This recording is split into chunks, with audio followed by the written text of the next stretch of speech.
All right. Hi, everybody. I am here today with Andi Pollinger, whose essay you just heard. Andi, I'm so excited to be here with you. How Hey, are you? I'm great. I'm happy to be here too. Thank you. Awesome. So I actually met Andi in a writing class back in January 2023. We each signed up separately for this personal essay course. So we had 6 weeks and there were maybe like 10 or 12 of us. Every week was like 3 or 4 people would share an essay. We'd give feedback to each other. And so I had to go in the first week. So I didn't have any context for Andi. So I hadn't really been able to see her face. I didn't really know her. And I submitted my first essay, which was on a story about kind of caring for my grandmother. So I included something in there actually about dating. Everybody had to give peer comments. And Andi wrote one of her comments, like, what does dating have to do with it? And it didn't quite fit. Once we talked it through in class, it made more sense. But I remember reading this comment and telling a friend, like, who is this woman? She doesn't know anything about this story. And I was like, I don't even know if I'm going to like this woman. And it turns out I really did like this woman. We ended up in a writing group together. She gave me really great feedback. And then she was one of the first people I told about this podcast and was very excited. And now here we are, Andi, talking about your essay on dating. So Yes, I feel like we have come full circle here. for sure. What I learned through that experience is you can walk into a classroom and then meet somebody that's really incredible. That's going to be a part of your life in a larger way. So I'm very thankful for your support, but also just really excited to have your essay as part of this project. One of my first questions is, what inspired you to write this essay? Okay, so I'm going to say things that will make you not like me again. Um, the, That's Go- impossible, Andi. the Golden Bachelor was really, really popular. I suspect many of your listeners watched it. And I hadn't watched the entire Bachelors and Bachelorette series, but I was certainly familiar with it. But the idea of people over 60 on a popular television contest to find their right match was just too intriguing not to watch. So I watched it. And honestly, the thing that made that show great was the women on the show. The Bachelor Yes. himself was like, okay, but the women were amazing. And they shared very authentic experiences about their lives becoming widows or becoming divorcees or what it was like to go out and date, having grandchildren, and thinking of themselves as mother, grandmother. Could I also be attractive, etc.? And by the time the show was finished, I had to write about it. In fact, I wrote about it before the show finished. And so the original essay was slightly different than what you heard today, more about these women and my relatable experience to them. But that's what got me started. Yeah. Because in the recent years, most of the contestants have been like between 20 and 24. And these women had all like lived entire life. They were mothers, like you said, they were retired, that they were just very mature. And so it was like one of the most emotionally mature seasons that they've had in a long time. I remember seeing it and I felt like these women became like best friends. Like there was such camaraderie. They're dating like the same person, but they're still so mature about it. Um, so, I mean, I loved the season. I hope that there's a Golden Bachelorette, honestly. I would love to That see would that. be interesting. I wonder, I am curious about how different it would be, if at all. Yeah, yeah. So going back to writing, how did you become a writer? Why do you write? Why is it important to you? You know, I've been asked that before. I think I really started writing at a very young age when I was 12. My mom had died, and my dad, about within a year, remarried. And I was sent on a trip to France to spend the summer with an aunt and uncle over there. And I didn't speak a word of French. They didn't speak a word of English. But my father, before sending me, taught me how to write letters on airmail. And I began writing letters back and forth with him. And these letters were personal essays. I mean, there were stories of all the things I was seeing and the ways I was feeling and changing. And then he would write back about his day and who he'd met and the sales he was making or whatever. And I loved it. I've saved a lot of those letters, and I've been writing ever since. I think as an essayist, it's really started as an adult, of course, when I went on a road trip across country with my 25-year-old son. I was divorced. He had renovated a van, like barely renovated. It was a 1998 and it was a Dodge Ram, and I bought curtains for it, and we slept in it together, and him on the floor, me on the bed. We had a little stove, and we went all the way across the United States together for a month, and I blogged about it. And we had the best time. I mean, it was really the best time. And when I came back, I started taking classes at Grub Street because I said, this really tapped into something that I wanted to do. So I think at first it was a way to tell stories. And Mm. then once I learned more about the craft of writing, it started to become something that I really wanted to get good at. And so the stories are still there. There's lots to tell, but I now think about it in a new way, characters and scenes and dialogue and things like that. Yeah. Yeah, that's awesome. Oh, I love snail mail, but I not a lot of not a lot of people like writing letters. So I love that you have these letters from your father that you can keep as like keepsakes now that he's gone. And I really do believe that stories matter, and you can really paint a picture with words for people and put them in the moment with you. Like I can just imagine your blog, like living, roughing it out, and having people kind of come along with you. So um, that's the epitome of this podcast, is to bring these stories to life. Um, so I loved your essay, and I had read it before this launched. The struggles of dating as a single woman. I feel like at any age are off. It's awful, but it gave me hope, and I'm sure it will give many of our listeners hope too. So you talked a little bit about getting on the apps, which are so overwhelming. I mean, it's like there's so many of them, and you have to reveal so many details about yourself, and then try to have there's so much small talk.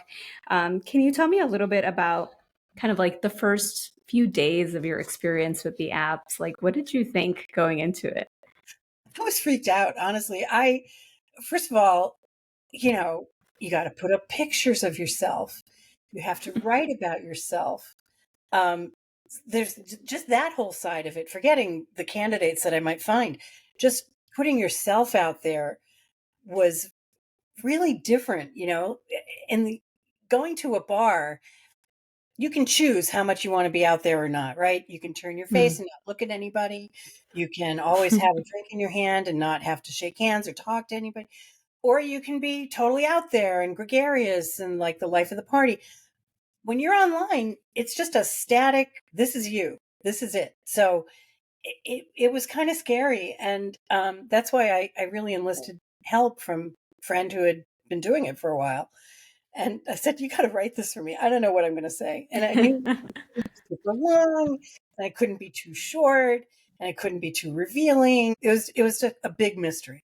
Now there's a lot more tools out there to help you do it. But You have to find the best photos of yourself, and then create this brand that's almost like, well, is this the yeah, kind of person someone would want to hang out with? And it really is a lot of pressure. It's a hard way to meet people, but it's, nowadays it feels almost like the only way. And at any moment, did you try other forms of dating? Like, were you yeah, introduced by anybody? What else I did you was try? introduced. I was introduced to a guy who was a pickleball player with a friend of mine. I don't play pickleball, but it was okay. Yeah, I liked him, but we weren't a really good fit. We went out twice, I think. The big thing I did was I hired a matchmaker. Oh my God. I went to this woman's office, and she had all this nautical decor. And I thought, great, she's going to send me up with a sailor. But, I hadn't been getting any luck on the dating apps. And I thought, well, I am looking for someone, in my view, kind of special. I wanted an urbanite. I didn't want somebody out in the burbs who was afraid to come into the city. And she claimed that she had access to all of those people I was looking for. And it really did not work out at all. It was Oh terrible. no. No. Oh, no. How long did you do that for? Um, Too long. I mean, too long, like months. Like I would get people that she would recommend by photo and profile. And there was nothing in there that sounded at all like what I had said I was looking for. And finally she set me up with somebody who on the phone, the profile sounded okay, but he was like I golf all day and I don't want to come into the city. I'm like, what are you doing setting me up with these people? So that was the end of that. Yeah, like the two things I didn't ask for. Thank you. Right, Yeah. right. I guess that's a good segue. What were the worst parts of the dating experience for you? Um, Honestly, I think not hearing from someone that I reach out to. And I don't think that's unique to an age thing. I think that happens a lot. I think it happens to men as well as to women. Um, and, uh, I think I learned early, and I would recommend it to anybody, you just can't take anything personally that happens. It's a process. It's not you. Um, and because you're reaching out to a group of total strangers, you don't know who has etiquette, who knows how to use software, who is busy during that time of day. You just have no clue who you're reaching. And the fact that you haven't heard back doesn't mean that you're not a good fit or that you're not a decent date. It just means they didn't reach out, period. And you got to have a tough skin. You just have to have a tough skin. Yeah. Yeah, it can be hard not to take things personally, especially at the beginning when you're so maybe more excited, you're like really looking forward to it and not fully aware of how long it might take. How long were you on the apps first and then tried the matchmaker in between? Yeah, Or, I yeah. was on the apps for a couple of years, tried the matchmaker. That did not pan out. I went back to the apps. I was reaching out to all I even wrote my rabbi. I said, if you know, this was terrible. I said, if you know anybody who's a recent widower, let me know. Oh my goodness, I love that. Did he send you anybody? He said he about it. I mean, but I'm like, where do you find single men at this age? And Oh, that reminds me of like wedding crashers for some reason, and they're like looking for women at the funerals. Desperate times. yeah, Oh, that's so funny. I mean, especially with the pandemic in between dating too, it's like, what were you supposed to do? Like, there's very limited options at the time too. People aren't, I right. don't think people socialize as much. Even when you're on the train, everybody's looking on their phones. Uh Like, huh. people aren't really out to, have conversations with Uh huh. strangers, I feel, as much as I think It's even like 10 years difficult, ago. especially, and if you're not an extrovert, it's even worse. Like, I Yes. introverts loved the pandemic. Yeah. Extent. It was really their season on some level, hmm but if you're an extrovert, it was horrible. And I'm an Yeah. extrovert. Yeah, it's hard. It's hard. So you spoke about in your essay that you had met your first husband in a supermarket. And so I don't know if you did try, if there was a lot of dating before you met him, but I'm curious about the differences of dating, when you were younger and then having to go out on the scene to date again when you were in your 60s. What did you find were there things that you were worried about, now in your 60s that you didn't worry about earlier in life, or maybe vice versa, things that you no longer cared about? Interesting. Well, there were definitely things I worried about, and I mentioned in the essay, particularly, would I be attractive to anyone? I'm an older woman now. hmm Wrinkles, I have scars, I have, you know, whatever issues. hmm Uh, Whereas when I was younger, sure, there were days that I didn't feel pretty or I felt fat or, the stuff that we all go through. But hmm I didn't think it was not possible for me to find someone. Right. Whereas I really thought it was potentially not possible at this point. I think the other thing about being younger, I had a lot more going on that was keeping me occupied, right? I had work. I was working full time. I was going to graduate school. I met my ex, frankly, when I was moving my apartment right before I was starting graduate school. And I was in the back room of the supermarket getting boxes. And he came in Mm. looking for boxes too. It was that time of year in Boston when everybody's moving. So I was out and about with my peers in a way that was very typical in the city. Mm. So it was easier to meet people. I took a comedy class and met a guy that I dated for a little bit. Um, so dating then was just kind of more part of my milieu. Whereas at 60, having um, been married for 32 years, raising kids, I wasn't yet a grandparent. who were now adults in their own right. And apps had come along, and which they didn't exist then. I was Hmm. like, I don't have any confidence about this at all. But I knew it was the only thing. It was the main choice I had, if I wanted Yeah. to get out there. Yeah. And you ended up doing Match.com too, right? Is that where you met your partner? Yeah, I started on. I actually also tried JDate, Bumble, Okay. and Match is where I met Rick. Yeah. Yeah. But it became a game. After a while, you get really familiar with these apps, and you sort of start saying, okay, where's the inventory? Like the most inventory is out on Match. It just is. Yeah. They own most of these other ones. So if you start at the top of the pyramid, you're more likely to see more people. So that's kind of how I concluded Match was the best bet of all of them, even though I liked the format of Bumble, where I get to Yeah. who I see. Uh, Something that also stood out to me in your essay reminded me of this conference that I went to a few years ago. It was for women in business, women who were entrepreneurs. But there was one woman that went up there and she said that there's two things that women aren't talked to about enough, and that is finances and sex, or at all, at times for that matter. And I definitely connected with that. And I know a lot of women in my life did too. I didn't have any of those conversations with my yeah. mother. There was just none of that. Hmm. So I'm curious about writing about sex in your essay and whether or not you were nervous to do that. Because there's so much, I think there's a lot of pressure in our society. I think there's still a lot of taboos, Yeah. that women really shouldn't talk about it or express themselves in that way, especially after a certain age. It's like all of a sudden after 50, that's it. So I was really excited that you shared that part, but I'm curious if you were nervous at all to include that or if you always felt like it was an important thing to share in this piece. No, I definitely wanted to include it, but I worked hard to find the right tone, because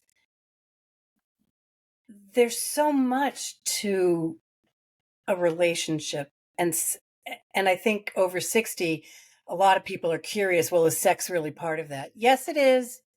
Now we can move on. I mean, is it different? It's different in a lot of ways. It's different because I'm not worried about going to work the next morning. I'm not worried about kids waking up in the middle of the night and bothering us.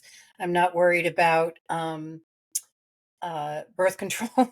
So there are a lot of things that are different and better, make things easier. But there are also differences physically. But sex is one of those things that if you have a good if you're really good at communicating together, it doesn't Hmm. matter. You just work out whatever you got to do. If you need more Yeah. lubrication, you take care of it. If you need more time, you take care of it. If you need a different posture, you can do it. Yeah. And that's true at any age. It's true in pregnancy. It's true in any age. So for what it's worth, it's really no different in those respects. Yeah, just finding someone you feel safe with enough to Yeah. communicate those things too. Yeah, there was a show that I really loved, Grace and Frankie. I don't know if you've ever seen Yeah. that show. Yeah, watch the whole thing. Um, yeah, but I loved it. And not to spoil it for everyone, but there's I think it might be in the first season, two best friends launching themselves into dating again after a failed marriage, and and now they're older, but then also becoming best friends, and then also as entrepreneurs launching themselves. So there's so many like lessons to be learned there about age not being a number that you should worry about. But then the first thing they launch is like this ergonomic vibrator, which is hilarious to me. But I think it really just speaks to the fact that like just because you hit a certain age doesn't mean that you're no longer interested in sex. Nobody talks about like women should have pleasure or anything. It's just like, oh, the man. And like we always just focus on the man. I don't think there's enough support for women or sex positivity in that sense of like, hey, like your needs matter too as well. Really, really. Yeah. And that's why in the essay I talked about, what am I feeling in this date? Is he listening to me? Am I finding him interesting? Does he care about my life and all? And if that's not happening, then forget the sex. There's just no Yeah. mutuality at all.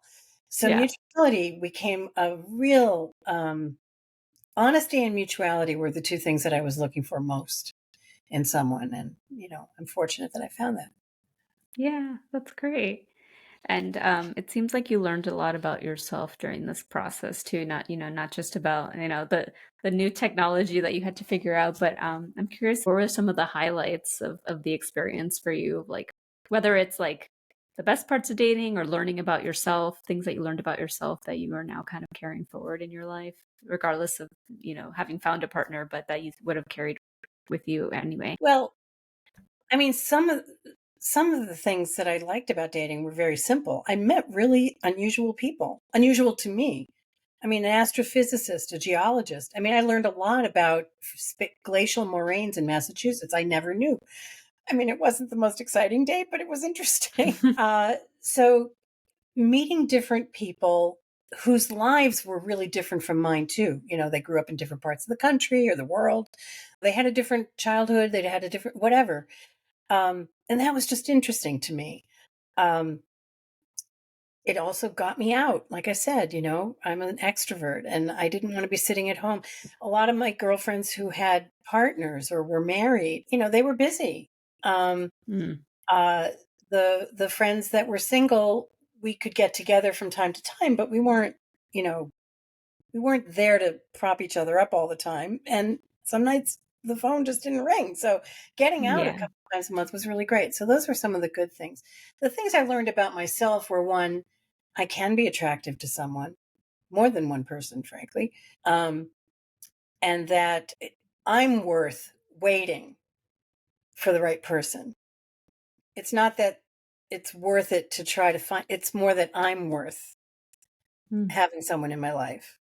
And I mean, like it didn't happen overnight, right? I was on this goes from 2018 to 2022. So it's 4 years in the making. So it's not like, mm. um, I went on 3 dates and boom, I found my partner. So all during that time, I learned a lot. And I was right before the pandemic. I had made a plan to travel in Europe by myself for like a month. I booked my flight. I had my Oh, tickets. wow. I was going to meet some people that I knew over there and I was ready to go. Then the pandemic hit, so everything fell apart. Um, but I had gotten up the feeling like I'm not waiting for the world. I'm going to be out there myself, no matter what. Did you do that trip in the end, or do you think you'd do I'm it? about to do some of it. So Rick and I have traveled a lot, but he's traveled the world, and so there are places that he just doesn't want to go, and I really want to. So Yeah. this spring, I'm going to Amsterdam, but I'm meeting a girlfriend over there. Oh, And that's good. because neither of us has ever been. So, yeah, I'm going to get to do some of it. And I'm going to London for the first time, which I've always wanted to do. But that I'm doing with Rick. But, you know, I'm, I'm getting to do the things that I wanted to. Yeah. Amsterdam is beautiful, and there's Oh, so many good. bookshops. Oh, So really? I think as a writer, you're gonna love it. Oh, wonderful. Yeah, it's one of my favorite cities. So, but I think that's great that you're still doing things on your own. Yeah, I'm in a volunteer role with a cancer research startup that I've been working with, that I was working with before I met Rick. It's continued to grow and do great things. So I continue to do that. I love Broadway musicals. He hates them. I always go with a girlfriend. I run a film group in the community where I live. He doesn't watch any of the movies that we pick, but that's, I mean, and we don't live together, so we don't see each other every single day. So and I've got my granddaughter who's out in Colorado, so I No. see her every 3 months. So yeah, I mean, I'm busy, but Yes. um, but I'm not alone. I feel like I have a very full life with lots of people in it, family and friends, in addition to him. And it's great. That's awesome. Yeah, yeah, it's important. And I think it also speaks to, you don't have to find somebody that has all your shared interests or does everything exactly the way Right. you do. You can still do some things on your own if you really like them, and it's okay if they don't like them too. Yeah. Um, so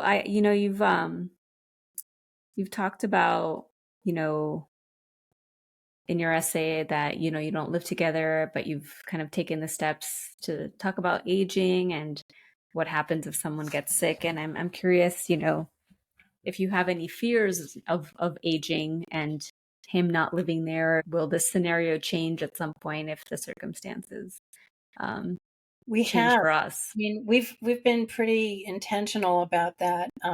We recently talked about where I live. I can probably stay a long time because there aren't any stairs. There's a front desk that can help you bring groceries in and stuff. And it's not assisted living, but it's like a notch below. and and he's in a house that has Mm. stairs and everything, and his laundry's in the basement and that kind of thing. So we have talked about um, what would happen if one of us could not navigate his stairs any longer, but may still be, you know, have their faculties and be able to do a lot of things, but the stairs are just getting to be too much. So we've actually gone out looking for places that he might move to, not me, but Oh, oh, that would be closer to me, that would not have stairs. And he's like landed on the kind of place that he would like to. It's too early to do it, but he's landed on. So now he knows, like, this is the kind of place I'd be comfortable. These are the neighborhoods I'd be comfortable. You know, and so on. The next scenario we want to work out is, what if one or both of us really can't manage on our own anymore, even mm, with the right facility? So that's our next step, is to find assisted living places that we'd be willing to go to together, and not um, to do them right away because we don't have to, but mm, it's basically scenario planning. And we're thinking about that stuff so that it's not an emergency for our kids. He doesn't have kids, but he has a nephew that he's very close to. And yeah, we don't want to leave it in people's hands because we haven't thought about it. Um, yeah, so, so we're doing those things. I don't know when the time will come. I mean, he's very fit. I'm very fit. It could be hmm, time, but it won't be a shock when it happens. yeah, yeah. But it's so important to just coming from design and being very interested in aging in place to, to have a home that you love and then that you can stay in, which and stairs are a big issue for why people can't Yeah, stay in a home they really love.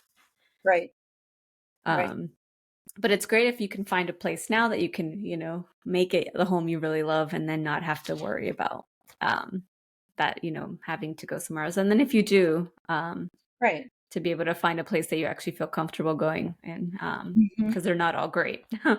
No, no, Yeah. right. And I think the goal for anybody is to be as independent and healthy for as long as possible. But life is unpredictable. You have a different kind of planning now because when you're younger, maybe you're planning buying a house and having kids, and where do Right. you go next? And so it's like there's always a type of plan that has to come later on. It's just different. Yeah. Yeah. It's what happens at a different stage. And, you know, uh, it, I think the other aspect of this, which I do mention in the essay, is the fact that, I was married for 32 years. It's highly unlikely that Rick and I are going to be together for 32 years. We'd be Mm. 120. So, that's a little exaggerated, but still, I mean, it's not likely. So while we're healthy, while we can, like, let's live and love to the fullest. And so Yeah. I think that's a different feeling than what I had when I was younger and starting thinking about a family and building my career and buying our first house. And, you know, um, I wasn't thinking that I'd have to rush it because Mm. we might not have time, um, until I got breast cancer. Then I was like, okay, I want to see my son's bar mitzvah. I'm going to do what I can to Yeah. survive this. And I did. But in general, it's different now. Yeah. Yeah. I think I think there is a beauty to getting older and being able to say like, okay, actually it's more finite. So I'm going to make the most of it. Maybe I'm going to worry less about things that I wasted so Mhm. much time on Mhm. when I was younger. I think there's so many lessons. I love the like intergenerational learning because I think young people, and I mean like, in college or like in high school, they're like the whole world is ahead, life's ahead of you. Um, and it's so interesting, like finding the middle ground for both those people. It's like when I don't know, I think I'm starting to hit the point where I'm like, oh, it's actually not eternal. Yeah, but it's not necessarily realistic. We're all at a certain age, a certain stage, and some of those things are Yeah. completely inappropriate. um so you've mentioned that you've traveled a lot with your partner, and so I'm curious what it's like to travel now with a partner in your 60s.